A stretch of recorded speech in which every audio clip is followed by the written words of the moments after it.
大家好，今日4單元第10課 AI 應用實踐第10堂課。今堂我哋會一齊講3個重點：管理思維、AI 思考，仲有 AI 偏見。喺正式講新內容之前，我哋先簡單回顧下上一堂學過嘅重點，先簡單溫習上堂內容。上堂主要講人工智能倫理同使用安全。第一，要留意私隱風險，唔好亂入私人、公司機密資料。第二，使用 AI 要有安全意識，保護自己同客戶資訊。第三，唔好完全信 AI 得出嘅決策，要識追問背後邏輯，避免盲目依賴。轉返今堂重點，好多人驚人工智能會取代自己嘅工作，其實佢淨係頂走重複機械工序，唔會令工作完全消失，只係改變工作內容，好似數據整理、標準流程呢啲佢做得好快，但需要判斷、創意、人情溝通、拆解複雜問題嘅工作，人先係主角， AI 只係輔助工具。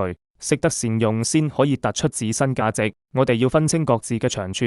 AI 擅長處理大量數據、重複工作，人嘅核心競爭力係戰略創意、道德判斷、人際互動。未來工作完成由單純執行到以思考、策劃為主嘅轉型，例如衍生人工智能訓練、人工智能審核等人機協作新崗位。好多人誤會 AI 有思想，其實唔係。AI 只係靠海量數據做統計推算，唔會明白文字內容背後嘅意思，就好似中文房間實驗，只係跟規則配符號，冇真理解。佢缺少3樣人類先有嘅特質：真實語義理解、自我意識同原生創造力。所謂創作只係拼湊舊資訊。而家講 AI 偏見，所有歧視唔係 AI 自己諗出嚟，根源全部嚟自訓練數據，會透過3步不斷放大。首先，數據本身就載住人類社會一啲刻板印象，跟住演算法會將呢啲固有模式放大，最後長期使用累積嘅反饋，會持續強化偏見，令 AI 輸出帶有不公歧視。講幾個真實發生嘅例子，大家就明白。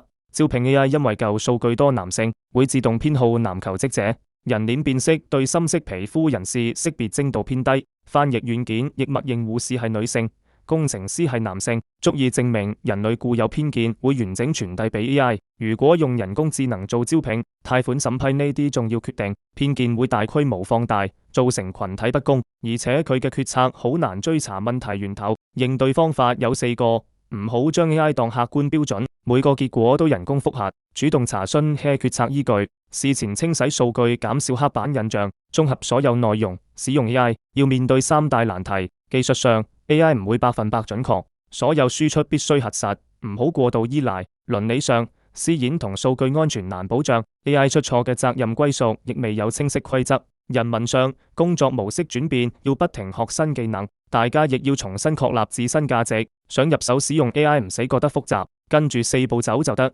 先揀適合自己工作嘅工具，學識寫清晰提示詞，先用細任務做測試，最後對比效果，持續調整優化。最後總結今堂重點：第一，了解競爭力由執行轉向思考同創新；第二，保持終身學習習慣以跟上技術變化；第三，抱人機協作思維，發揮雙方優勢；第四，記住 AI 只係增強工具，唔會取代人；第五，即刻實踐，揾一個日常工作試下用佢協助。